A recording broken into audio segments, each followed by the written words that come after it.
All right, we'll see if we are live. I'm waiting for the click, you guys. I'm always waiting for the click to see if we are live. There is the click. It says we are live. I'm going to just double check real quick if you guys do not mind. Yes, we are live. Okay. Okay, yeah. I went to the headsets this time because even though I have my microphone, for some reason it is very, very, very low. My, expensive microphone on this platform. I don't know why, but it is what it is. All right, you guys. I know you guys are saying, "Well, Don, where's Donovan been? Oh my God, he hasn't said nothing in a few days, or he's never doing that." Let me tell you guys something. When you live in the desert, you have to prepare. Now, for you guys that live near the coast, or you're in a southern, you know, tropical type area, you guys have decent weather, even though you guys deal with hurricane season or tornado season, or whatever. But when you live in the desert where water is scarce and the heat is very intense, let me tell you, nothing gets done during the summertime unless you have a death wish, okay? Unless you have a death wish, nothing gets done. So I have to prepare my yard now. Um, my grandfather, he has a little green thumb. Green thumb runs really, really big in my family. And you guys know I have a bunch of fruit trees and landscaping in my backyard that I did. And I have a half a ton of rocks sitting in my driveway. Okay. And let me tell you, uh, I've been moving those rocks. I'm going to be 55 years old. I've been moving those rocks piece by piece, little bit by little bit, not trying to kill myself because I'm not that young Herculean guy I used to be, right? So I've been doing that, taking my time doing that. And what it is, when you have a desert landscape, I see people, they'll put that first bed of rocks in there, and then the bed sits, and then, of course, it'll start to settle. And you get used to it. And if you have animals, like I have Benny, and he'll kick up to where you can see the fabric, the fabric barrier, you know, that separates everything. And he'll kick that up, and of course he's a digger, so he'll dig through that and stuff. So what you got to do after you put that first layer, after a year or two, when it really settles, you got to put another layer on top of it, and that way it makes the rock bed, right? And so that's what I've been doing. And unfortunately, the landscaper, even though I gave them my receipt from last time, their rock thing kind of changed. So it's more browner. It's a more of a browner rock, which is great. But my yard doesn't really have a brown tint. It's more of a white tint, so it could reflect the sun rays and all that stuff. So what I've been doing is I've been going in my attic, making sure that my attic fans are working, my solar attic fans are working, my thermostat attic fan is working, and just staying on top of everything because come summertime it's going to be too late. Uh, I just checked my AC again, and I got it to 66 degrees. Right, I put my smart thermostat to 66 degrees. I remember a couple months ago I put in a new capacitor, and remember Benny chewed through the cables. Right, the dog should be dead, but God is good. I mean, he didn't chew the wrong one. So as Benny is going and messing up stuff, I'm fixing it and making it Benny proof. So that's a good thing. So if you got a new pet like a dog, and they're puppies, they're gonna do these things, and you know you gotta not let them do it. Either you're gonna get ahead of it and fix it, or you're gonna let him destroy it, then fix it. You know what I mean? So one of the two. So I'm letting him um, show me what he's into, and I'm fixing it as I go and making it better. So having those cables outside of my drip system, now I'm putting the cable underneath, and having the drip thing up there, and it's a little bit better because he can't see the lines. He sees the lines, he wants to chew the lines. But anyway, I put a new capacitor in there a couple months ago on my AC, and I left to walk Benny in the afternoon, which I shouldn't do, but he wanted to get out, get his energy out. Walked him, and I come back. I put the thermostat at 66 degrees. I come back. I walk through the door. Ice cold. Ice cold. Literally, I mean, I was just like, ooh, it was like ice cold. You ever like walk into a refrigerator, you feel that like coldness? It was like that walking into the house. Now remember, I also put in fans in all of the rooms. Even though I'm not going to run all the fans, I want them in all the rooms because you circulate the air that will help as well keep your house cool, right? So the only real rooms I'm going to run the fans are the two living rooms and maybe my bedroom occasionally. So I shouldn't have to run the AC as much. But let me tell you guys, when you work in the desert, you have to. When you live in the desert, and I work in the desert, you have to be water conscious. You have to be energy conscious. I have neighbors that are next door to me. They have their original AC. My house was built in 1980, and I've long upgraded that AC system. But some of my neighbors have the original AC, and they have their stay-at-home wives. And these guys are telling me their electric bill is $600 plus in the summertime. So for like 3 or 4 months, probably 3 months, they're getting a bill of $600 just in their electric bill because the wife is at home. She has to be comfortable, whatever, right? So yeah. So I'm not doing that. I'm not going to do that. I want to spend as little money as possible. So anyway, let's get to what I want to talk about. Don't forget, you guys, check me out on the Dimitri K Show later on today, 5 p.m. Central, 3 p.m. Pacific Standard Time. So in about an hour and a half, I'll be on Dimitri K. But I've been checking my messages, and people have been asking me questions about this, about that, about this. And so I just wanted to kind of go over it real quick. Now, Donald Trump has been in office almost 100 days. And guess what, you guys? The Constitution is still intact. There are no slave patrols. I mean, what happened here, you Democrats? What happened? Didn't you guys say if Donald Trump gets in there, oh, it's going to be the end of black people and all this other stuff, and oh, the DEI? Here's the funny thing about the DEI, guys. Ben Crump, who was championing DEI for the Target stuff, he admitted DEI benefits white women more than anybody else. Ben Crump admitted DEI, black people benefit the least. So why the hell are you out here having us do all this? How many of you guys saw Al Sharpton on The Breakfast Club? He admitted these are games that they're playing. He's admitted this. These are games that have no benefit to black people whatsoever. It's just to get a bag. Go look at his appearance on The Breakfast Club. Now, I also want to talk about Cory Booker. Oh, it's historic. Oh, my God. Here's my question, and I didn't watch all of Cory Booker's filibuster thing, his speech thing, but this goes to tell you several things. That means any senator could get up there and talk about a subject for just about any reason.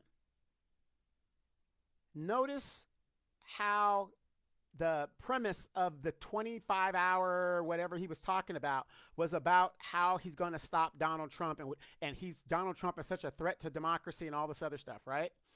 Have you guys ever asked yourself, why don't they talk about that when it comes to black reparations? Where are these black senators, even though there ain't a lot of them, that don't talk about that? Let's go to the House. They have a few minutes to talk about what they want to talk about when they bring a bill, or if there's something within a bill that's kind of similar to something. Why aren't these black representatives, public servants, why aren't they talking about the disparities that other groups get, and then now it's time for black reparations and we don't get it? I don't see Ayanna Pressley sitting in the House chamber talking about H.R. 40. She does a news conference about it, but I don't see her asking and championing her colleagues to sign on to the reparations bill that's a study. I don't see it. But I'm looking at Cory Booker and I'm saying, wow, they go so hard for everybody else, but when it comes to black issues, no energy whatsoever. And then you ask yourself, oh, it's historic, it's historic. What do we get out of it? How is it historic? How does that benefit black people? He didn't say one thing in regards to black issues. The most homeless in the United States are black people. And of those black people, it's black women and children. Everybody knows this. Everybody knows this. These are the stats. So, I looked at that and I was like, huh? But this is what I've been telling you guys. But you guys think, oh, Donovan's gone deranged. Oh, Donovan's a Trumper. No, I'm common sense. They can go hard for everybody else, but when it comes to black issues, silence. Just like Malcolm X said 60-something, 70 years ago. We put them first, the Democratic Party, and they put us last. Every time. Every time. Here's the playbook. Here is the play. This is the playbook. Sorry, black people. Donald Trump, and this is what I got from Cory Booker's speaking tour, marathon, sorry. Basically what he's saying is Donald Trump is such a threat that we have to concentrate all of our energy into getting him out of office and getting Republicans out of office and getting to the House, which means, sorry, black people, we can't do anything right now in regards to your issue because democracy is at stake. If democracy was so damn at stake, why did you run the worst candidate? If democracy is so far at stake, why is it that we are uncovering all of this corruption under democratic principles? But black people, I want you guys to I don't care if you're a patriot. I'm as patriotic as any of you guys out there. But you got to call it out for what it is. And it's bullshit. It's straight bullshit. We put them first. They put us last. So this is the playbook. Sorry, black people. We can't do anything for you right now. Democracy's at stake. We need to elect more Democrats and take back the House or take back the Senate or even get the presidency. But here's my thing. And this is my opinion. I think it would be a disaster. And I don't care if they win it back or not. But I think it would be a disaster for the Democrats to, even if they win the House or the Senate, Donald Trump is still the president, which means he has veto power. So nothing's going to get done there. So do you see what I'm saying, you guys? We've got 4 years of Donald Trump. And if you guys get into the fear mongering, that's on you. Do you? But the fact of the matter is, even if they get the House and the Senate back, you still got Donald Trump. So nothing's going to be moved for the next 4 years. But here's the thing. I think it would be disastrous in 4 years from now, which I don't think is going to happen, if a Democrat is elected president. I want you guys to think about this. It would be disastrous for the Democrats because if that Democrat gets in there and doesn't do anything they said they were going to do, the Democratic Party would be over at that point. Because why? In less than 100 days, look at what Donald Trump did in less than 100 days. So you can't be president moving forward anymore talking about what you can't do. So the Democrats, even if they do win the presidency, you have to show and prove now. You have to show and prove now, or you'll be up out of there forever. It would be the end of the Democratic Party as I know it, and possibly as some of you guys know it. So again, Cory Booker, this is the playbook. This is what they want black people to think about. Oh, democracy so far at stake, we can't do anything else. Right. Banana in the tailpipe once again. Somebody asked me about April 5th yesterday. I saw all those foolish Negroes out there supporting bullshit, basically. Bullshit. Notice there was more white people out there than there was anybody else worried about their damn jobs and this and how they hate Elon Musk. And let me show you how stupid people are. You are an illegal person, undocumented, and you are going to get up in a public forum and admit all of that and act like nothing's going to happen to you. It's just foolishness. April 5th, whatever that stuff was, it was foolishness. Hey, Armando, it was total foolishness. I'm trans. Trans is the future. I don't know if you guys saw that clip on the news thing. You had this trans person up there talking about trans is the future. In this republic, the last I understood it, at least when Armando, when we went to school and stuff, it's majority rule. There are always going to be more heterosexuals in the world than there are homosexuals and trans, whatever you want to call these people. Hey, Shaniqua. I mean, it was total foolishness that you saw. And then I look at that and I'm saying, thank God I'm not a Democrat anymore. I mean, I'm fundamentally a Democrat, but I am not with the foolishness anymore. I am not. I was like, I can't believe this. I can't believe this. And then to see black representatives up there. I don't know what Al Green was talking about, that Trump might not finish his second term. Is that a threat? Is that an indirect threat? Because you've been trying to kill the man since he's been running. I mean, I was totally embarrassed. When I see black people out here supporting the foolishness, especially when you're not one.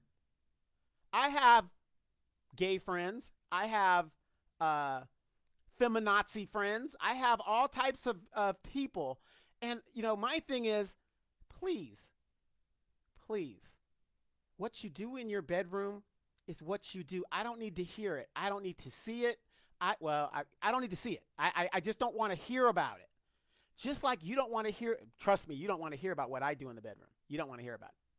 I'm serious. You don't want to hear about it.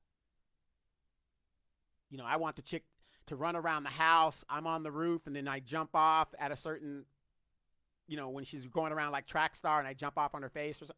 You don't want to hear about what I'm into. You don't, right? So I have all of these friends, and it's like, I don't care what you do in your bedroom. Why do I have to know that? Why does everybody have to know that? Just be a good human being and go on with your life. Yeah, 21 years in the Air Force, Armando says, I saw it years back. Yeah, I mean, that's one of the reasons I got out of the military. 24 years served, and I saw what was going on. I saw, because of the way I was raised and what the military had told me for over 20 years, that type of homosexuality and military lifestyle is not compatible. How do you just drop that all of a sudden? So I knew, hey, I better get out of here while I can get out of here with my benefits intact before I get court-martialed out of here because I hurt my troops' feelings and I said the wrong thing and I'm getting written up. I'm going through an article, what is that, is that Article 30? Where they do the investigation on you. You might not get to the Article 15, but, you know, it doesn't look good in your file. You get a UIF, you know. It was crazy. I mean, it's just crazy. So, again, I don't understand it. These people talk about, somebody made a statement. Well, what did they say? They said that socialism is better than oligarchism or something like that. It was something crazy. But see, the people that keep talking about socialism, they don't know what they're talking about. And the reason I say that is because if they knew what socialism is, they wouldn't be saying what they're saying. And I keep telling people, if you haven't read the Communist Manifesto, go read it. Get the Cliff Notes. Go read it. The working class will eventually rise up because they have no other means. You know, the rich are getting richer, you know, all this other stuff that's happening. But you've got people that are entitled. Yes, I mean, I'm not entitled to a job. I can't stay in the military for as long as I want to stay in there. I got to leave. You know, federal workers, nobody is entitled to a job unless you've created it yourself. That's my point. I understand unions and, I understand all that. But we need to question our unions. How strong are our unions if you could be fired just like that and these guys are sitting on their hands? To me, it would be better to be a union representative than it is to be a regular union member, because at least while those people lose their jobs, I'm still getting paid. That's the way I look at it. And I'm not against unions. I'm just saying, don't just look at the Republicans busting up the unions. The Democrats are doing it too. I mean, it's insanity that's happening, and people just feel so damn entitled. It's crazy. It's inevitable. Go to China, go to Vietnam, which I've been to those places. Everybody has a job, regardless of what the job is, because when people don't have a job, they start rising up. You got to keep the people employed, be it in the military, be it working for the government, be it civilian, whatever it is. The people have to work. When they are not working, I don't mind, talks revolution. And that's what's happening there. But man, if you're a Democrat out here and you saw the lunacy that happened yesterday, and at the end of the day, ask yourself, what's protesting going to do? What's it going to change? Is protesting going to make Donald Trump say, wow, I'm so damn unpopular, I'm just going to leave this office? I just don't get it. It's like people talk about, oh, Donald Trump's talking about a third term. He's going to, I can't believe these people are educated. I can't believe people are educated. And I'm not talking about the regular person that just went to high school, and whatever. I'm talking about some of my friends that went to the HBCUs that called me and said, yeah, Donald Trump, Donovan, man, he's talking about a third term. I'm listening to these people and I'm like this.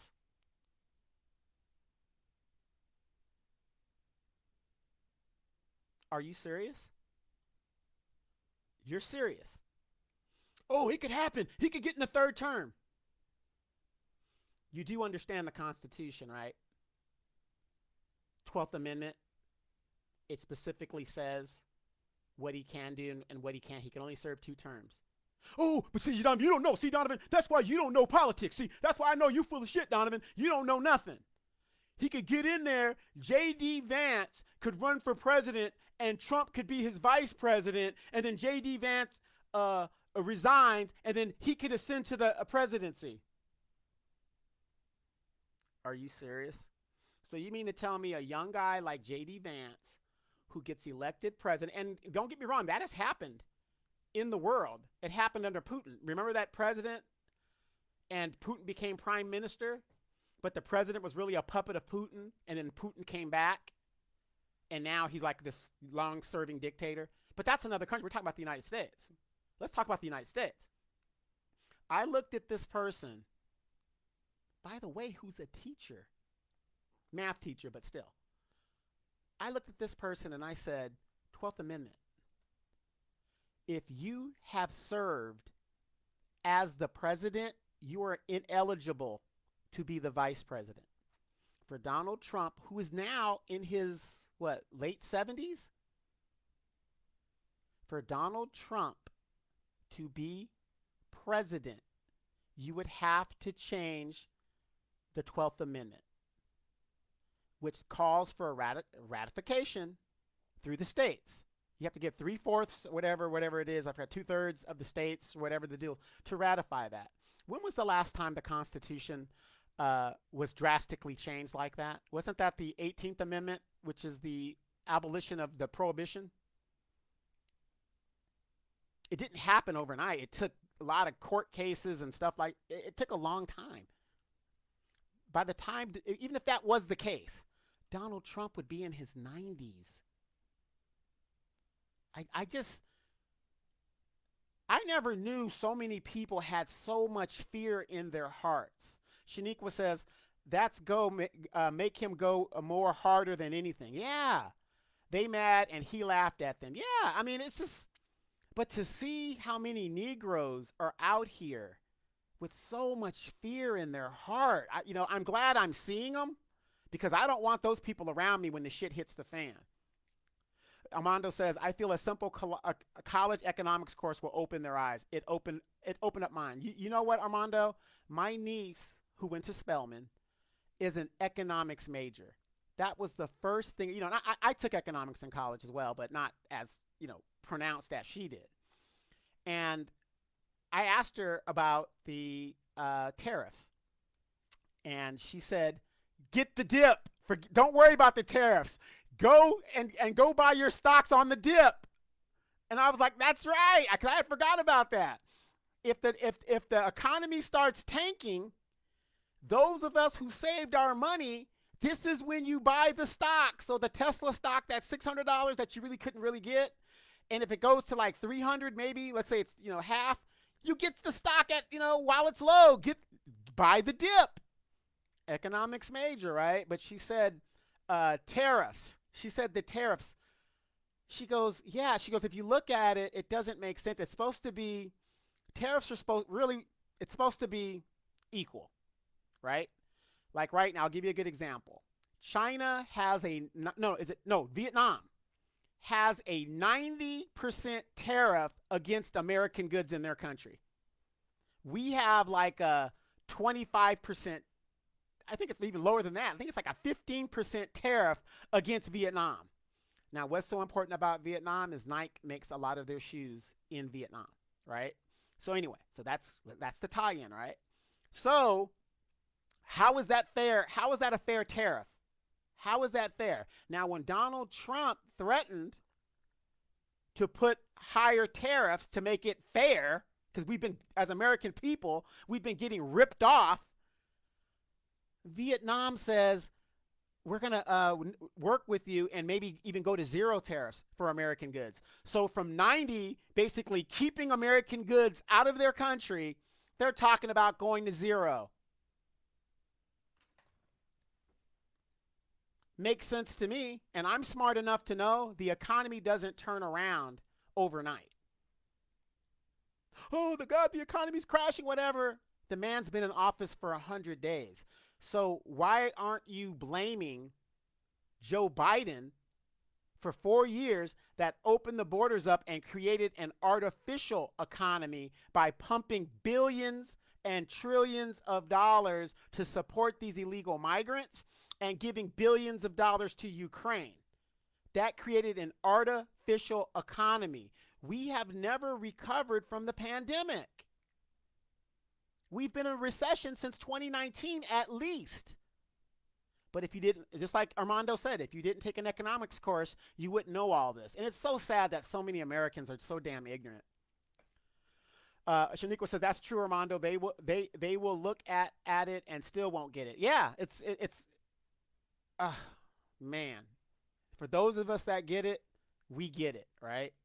So the economics of it is what Donald Trump is trying to do. And if you look at it from an economic standpoint, right?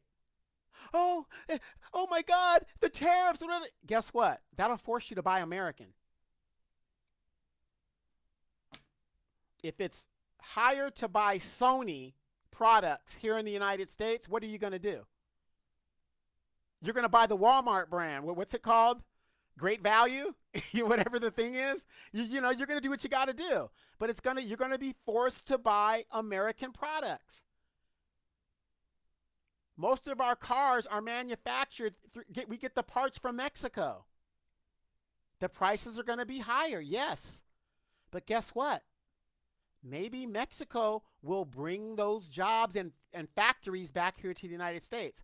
Again, NAFTA, if you know anything about history, signed by a Democratic president, shipped all of the manufacturing out of the United States into these other countries.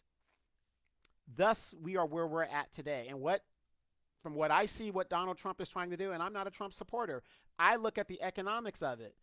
He is forcing people, and it's going to be painful. It doesn't happen overnight. He's forcing these companies to bring their jobs here and manufacture here.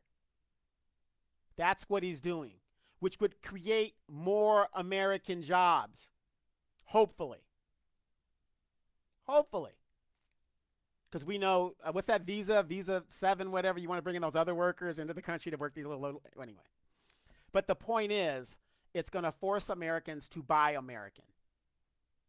Let these other countries, hey, if you don't want to give us a fair trading value, hey, we'll keep your products out just like you keep our products out. Notice how they want to renegotiate. I'm not saying it's right or whatever, but what do you do when you have American people that can't find work? You've got young people, homeless people around this country that can't find meaningful work. What do you do? Democrats had 4 years to figure this out under Joe Biden. Joe Biden's idea was bring in illegals, open the borders, and the whole plan behind that was one party rule. That was the whole plan. One party rule. These people that he lets in will be Democrats and they will vote for the Democratic Party. But unfortunately, that's how out of touch these 20th century born baby boomer, no, Joe Biden would be a silent generation. Silent generation people are. These people come in with an entrepreneurial spirit. They want to open their businesses. And they want low taxes. They're going to be Republicans. They're going to be Republicans. Almost 50% of your Hispanic population that is legal in the United States, I think it's 40%, vote Republican.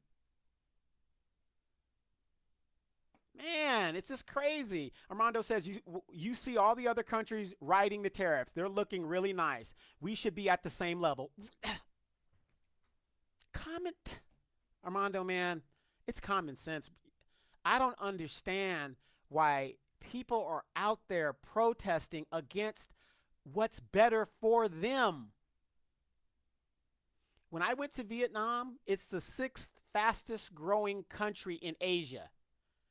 They were building, I was in Saigon, and right there on the Delta, one of the rivers, going through Saigon, there was a building that looked like an Avengers building. And it had this big platform at the top, kind of. It looked like an Avengers building.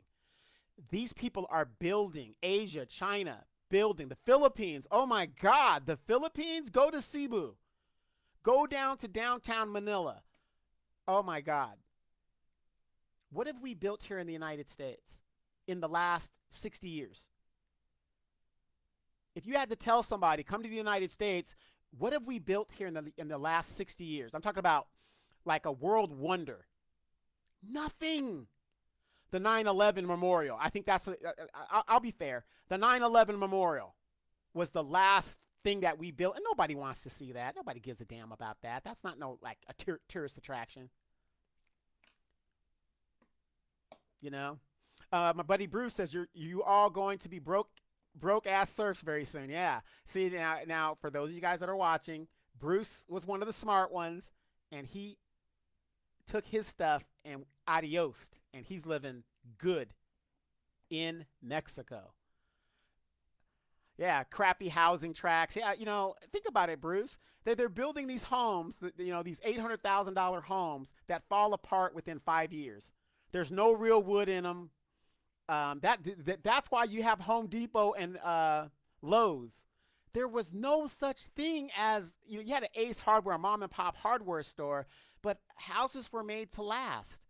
Look on the East Coast where you have those colonial homes that are still standing, right? My ex lives in Hampton, Virginia. I go to Hampton, Virginia, and I look at the homes that were like the original 13 colony homes that are still standing. I'm like, wait a minute, why are these homes still standing? And yet a brand new home built in 1996 is completely falling apart.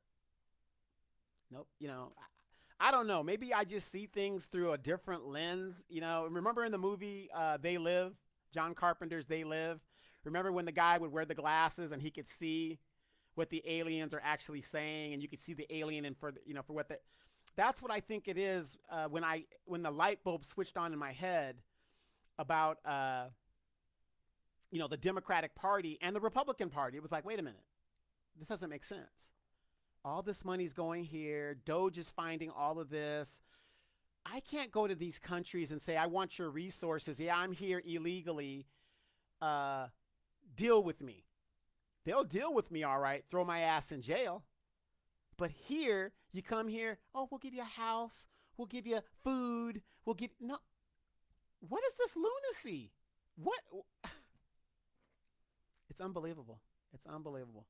So, anyway, long story short, yeah, Bruce says, Armando says, nada. Bruce says, not anymore. The USA is kaput. Yeah, yeah. And this was predicted. But the funny thing is, Bruce, like I said, I keep telling people, and it's funny how many people have heard of the Communist Manifesto, but they've never read it. Karl Marx. They don't really know what real socialism is. They really don't know what it. If you had to compare the two economic systems, the one that is the most deadly is capitalism. Because capitalism is based on the strong eats the weak no matter what. You crush it. You crush your opponent.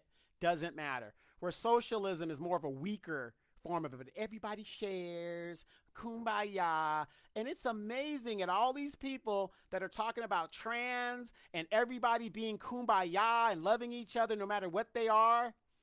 They're hardcore capitalists. Huh? How are you a hardcore capitalist and yet, huh? Armando says, I could go to another country and live like a king, but I'm not forgotten what I served for. Brother, let me tell you something. And this is, a lot of people don't know this. Of course, I know you know because you've lived overseas. I was telling people this, and they don't want to do the math. I said, do you realize if you make $60,000 a year, you're in the top 20% of people in the world? They're like, huh? Huh? What? If you make $60,000 a year, you are in the top 20%. It could be 30, but I'm just going to say 20. You're in the top 20% of people in the world. Like you said, I sit here daily. The only reason I am still here, Armando, I tell you, brother, I tell you, is because I own my house. And it's in California. And like I said, I'm not struggling for anything. It's great. I love it. And real wood in it. It's an old house. I love it. It's what it is, right? But I'm telling you, I could go to the Dominican Republic. I could go to Honduras. I can go to Costa Rica, Panama. Man, don't even get me to talk about Thailand and the Philippines. I can go there, but I can speak specifically about the Dominican Republic. I could rent an apartment, 2-bedroom, walking distance to the beach, $625. Furnished. Furnished. What am I doing here? Not to include when you go to countries like the Philippines, Okinawa, Dominican Republic, Mexico, some of the central countries like that, the diet that they are on is way better than what we have here in the United States. So your survivability is going to be better in those countries. The only thing that's keeping me here, honestly, is this dog and my cats, really. But, I like California. It's a good base to get out and stuff, and a lot of my friends are here, Europe and over there, and Hemet, Hemet. Doing all those things. Everybody's in the area, So it's just crazy. It's just crazy. It's crazy what's going on. But I just wanted to hit this real quick. I'm going to be on the Demetra K show in about 40 minutes. About 40 minutes. So I'm going to go I'm going to go get something to drink, get something to eat real quick, and join us on the Demetra K show. I don't know what we're going to be talking about, but you guys, I haven't gone anywhere. I think home ownership sucks. It's great when you're young and you got your family and you're raising your family. You got a lot of energy. But now that I'm going to be 55, I'm telling you, dude, I get on top of the house. I don't want to do this stuff anymore. I don't want to do it because I'm just one fall away from killing myself or whatever. Armando says, right, USA has the potential, literally. Yeah, it does. I mean, you know, we just got to get back to common sense principles. But see, this is what happens, and I'm not. I hope I say this right because I don't want people. You can't have a conversation with people without them getting in their feelings, and I hope I say this right. But when you let a group of people that come from a culture where corruption is normal and you let them mass flood into your country and they have children and what I'm basically saying is it's just like in African countries, you got these a lot of corruption in the African countries. Yeah, we still you only know the half of it, brother. But like in these African countries, they come from a country of corruption. You got Latin countries, a lot of corruption. Whatever. They come here where it's acceptable to have your elected servants get their beaks wet. It's no big deal to them. It's like, well, isn't that how politics is supposed to be? No, not in America. You're not going to rob me. And then, you know, I always ask people this all the time.